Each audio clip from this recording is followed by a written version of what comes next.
Just about 8, almost 9 months on the job. What do you think?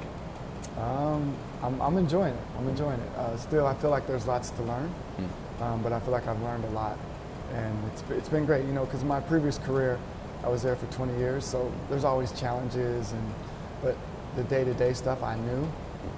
I kind of was a master or expert at it, if you will. But here I'm a rookie, and so I'm still learning. But it's been great. It's been a great challenge. Teams had been after you. NBA teams for at least a few years had been trying to get you to go down this path. Why here and why now? I think it was just a perfect storm. You know, amazing city, which you got to have a good city to have good players. I think, you know, from a free agency standpoint. Amazing fans. You know, nobody wants to go to an empty arena. Yeah. You got you know, Luka Doncic, which is a once in a lifetime player. I think you add all that up. Cuban as an owner. My oldest one's in the 8th grade, so it's like if you're going to make a move, you got to start thinking about how it affects them.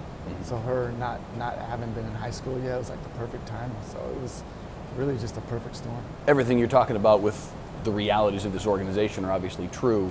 In that moment, though, as you were coming in, this was a little bit of a hornet's nest. The expose, Rick and Donnie both leave. It was a little bit of an unsettled situation right as you first walk in the door.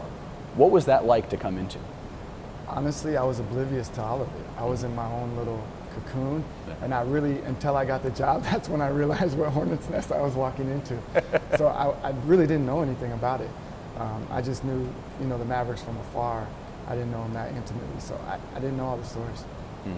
So when you do now have that realization once you're here, how do you navigate that, and how did you kind of bring everything, because now it kind of becomes incumbent upon you, obviously Mark as well, to, all right, let's kind of circle the wagons here and reel it back in. How did you guys go about that? Well, I think, you know, leadership is everything, and I think whenever there's a little bit of disarray, that's when leadership is, that's when it's, you have to have it.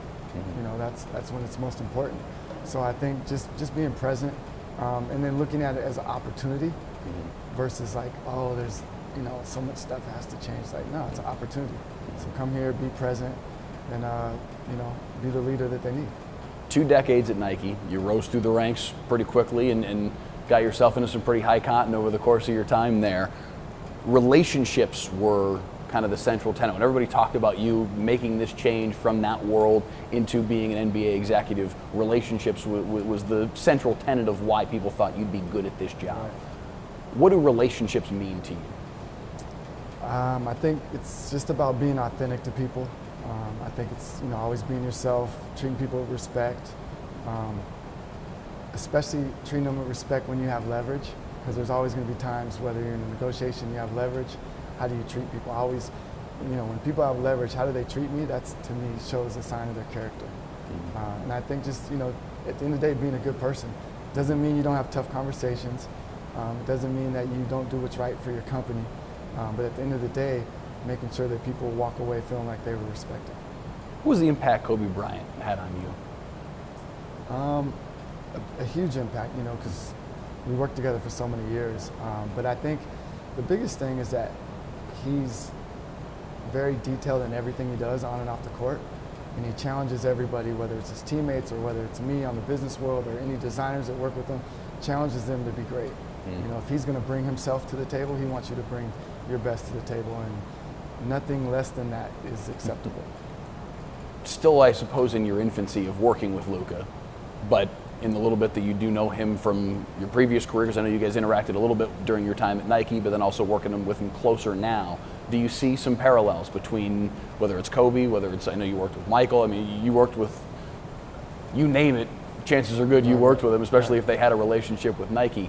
Are there parallels that you see between Luka and, again, you probably know the name that's popping into your head better than I do. I think if you say Luka and any other great, I think it's the competitiveness. You know, like when the game's on, when the lights are on, that's when, you know, they rise to the occasion no matter how they're feeling, no matter what the odds are stacked against them. That's when you see them at their best. And I think he's no different than any of those names that you want to name. He's right up there with them. Why do you think, I don't know how easy this is to evaluate for of yourself, but why do you think you've been able to connect with the Kobe Bryants, the Michael Jordans, the Luka Doncic's, the Dirk. I know you had a relationship during your time with Nike. Again, you name it, it seems like you had a relationship with them, and in a lot of those circumstances, a pretty close relationship with players that can be sometimes difficult to be cohesive with. Right. Why do you think that's a skill that you, and maybe to call it a skill is too Machiavellian, but why do you think that that's something that you've been good at? I don't know. I think I'm just blessed. I don't know. I just try to be myself, honestly. I don't know. If I knew, I would bottle it up and write a book.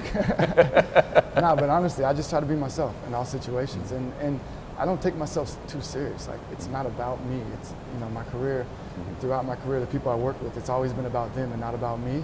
And maybe that's helped. It's probably been a big part of it. And even here, like, it's not about Nico Harrison. It's about the team and Jason Kidd, and it's not about me. So I think being able to not take yourself too serious and making it about the people that you work with. What do you think Steve Harrison, your father, would say to you right now? What advice do you think he would have for you as you've navigated this career change? He would be super proud. He's smiling, for sure. Keep doing what I'm doing. Like, keep pushing it, and don't stop. Like, keep pushing it. That's the advice he would give me, for sure. We were talking about this a little bit before we started, but you're a father yourself now as well, and have been now for over a decade. As you look at it from the flip side, what does being a father mean to you? What does that role signify in your life? Well, it's everything. Being a father is everything. Being a husband is too, but being a father is just, it's I don't know, it's just like undeniable. One, because I had an amazing father, and then two, when you know you're responsible for the lives of these, two girls, it's like the most responsibility that anybody can ever have. And so I think it puts everything in perspective. You have a tough day, you lose a game, maybe you don't get the trade you want, whatever it is, you can always come home and, the family, that puts everything kind of in perspective.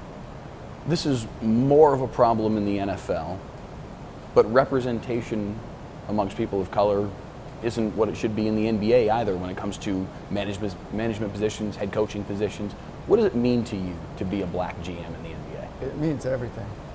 And not only that, like, if you look at our team, you have Sent, you have Jason Kidd, you have me, like, Sekou, general counsel, like, that's representation at the highest level. Like, there's no other teams that look like us. So I'm extremely proud about that. And I hope there's kids that look like us that see us and think, oh yeah, I can be a GM one day, because they absolutely can. I'm not asking you to come up with the magic bullet here, but how does that get better? That's, again, in the NFL, it's a bigger problem, but it still should be more representative in the NBA than it is even now. It was 7, 8, 9 years ago. I think there were 14 black coaches in the NBA. Right. At that point, it's now half that. General manager total is yo-yoed back and forth. How do we get better with this? Well, the people making the decisions on hiring have to give people of color opportunity. And then we got to do a good job when we get it, So it's incumbent upon me to do a good job so that somebody else who comes from a non-traditional background can get an opportunity. So ultimately it's the people and the decisions that it relies upon. It seems like a second bite at the apple is less common for a person of color than it is for a white GM or a white head coach. How instrumental is that piece of it in your mind? Yeah, you can look at it and see the people that get recycled, whether it's coaches or GMs, a lot of recycling. Again, I think having conversations and dialogues like we're having, I think the world is changing because of the stuff that's happened with the civil unrest over the last couple of years. I do think that opportunities are going to come up. I think the fact that you're talking about diversity, equity, and inclusion, like, you probably wouldn't have talked about that 2 years ago. So I do think the fact that we're having these conversations is important, and hopefully, again, people that are in leadership roles start taking that seriously, and I think they are. I think they're going to be held to that standard. I know the leagues need to do that, and the leagues are doing that, especially the NBA.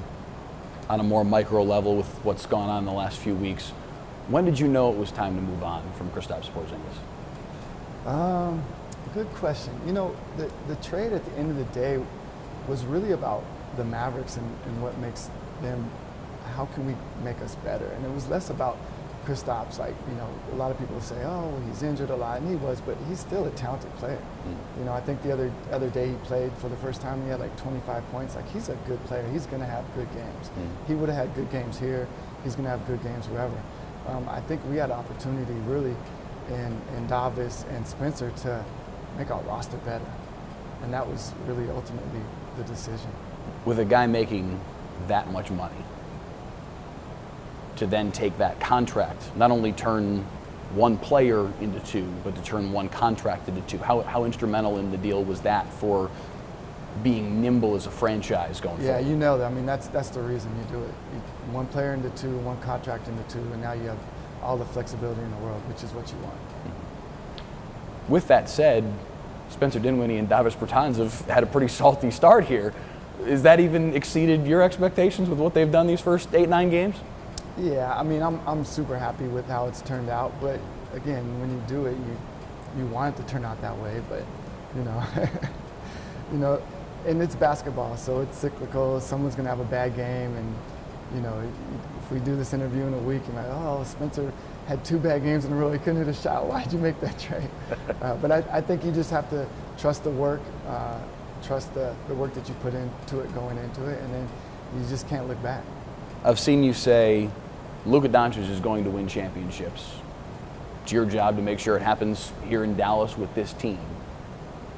What's the next step in that process? Obviously, this trade was one step in the evolution of this roster. What comes next in your mind? I think we just continue to get the roster, you know, how do we get the roster better? How do we get players that fit around Luka? And I don't think there's like a magic bullet. I don't think there's one player that does it. I just think you continue to work it until you get that right combination. And by the way, to win a championship, you got to have some luck too. You know, you can have the best team on paper. You got to have some luck. If you go through the history of any sport, the winners, you know, they had some luck along the way. We talked about your relationships with players around the league, big name players around the league. I know you can't go into any specifics. I'm not trying to get you in trouble here with tampering or anything along those lines, but how instrumental can that be in that process come July? Listen, I think Dallas is going to get a seat at the table for free agents if they want. I'm not sure if Dallas had previously had a seat at the table, but I think, you know, and it's not just about me either. If you look at Jason Kidd, if you look at Mark Cuban, between the collective group, we'll get a seat at the table for sure. Why do you think that was an issue? Just your perspective, your opinion. Why do you think having a seat at the table in the free agency landscape was such a problem for this organization for the last decade, if not longer? Honestly, I don't have the history. I don't know. I couldn't even tell you. I don't know that they didn't have a seat at the table, but I just know that this group will have a seat at the table. What can you, I don't know if change is the right word, what can you do to ensure that that seat at the table leads to walking away from the table with somebody? Well, I mean, there's so many factors that go into free agency.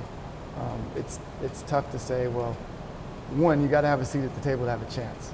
And so I think if you have a seat at the table, then now you need a little luck on your side.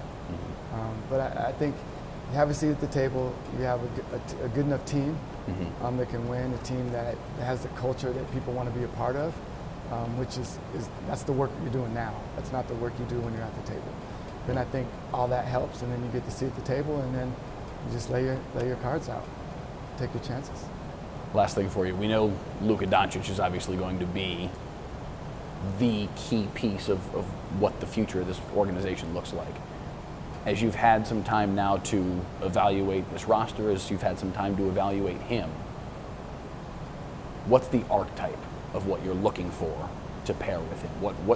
What does the ideal Mavs roster look like that can then chase after a championship? You know, it's tough to answer that question because we're playing really good right now with the team we have.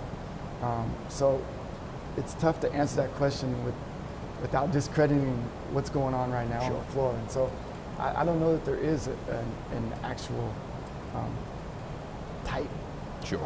I think, you know, we're gonna get through the season, which we're playing high level now. what do we do in the playoffs? You know, and then that gives us some more feedback of what we need, what we're missing. But I mean, if you ask me today, right now, as good as we're playing, I don't know what that is. I mean, maybe this is part of the answer, is the shooters that you've got around him, the playmakers that you've got around him. Maybe that is part of the answer, I suppose. Yeah. I mean, listen, you can always take one player, pull them out and say, hey, we can upgrade that and make a better player. But in actuality, that's not necessarily makes a better team. Chemistry is so important. And so I think you hope that you continue to play good, and then you get in the playoffs and take your chances. And then you learn from that.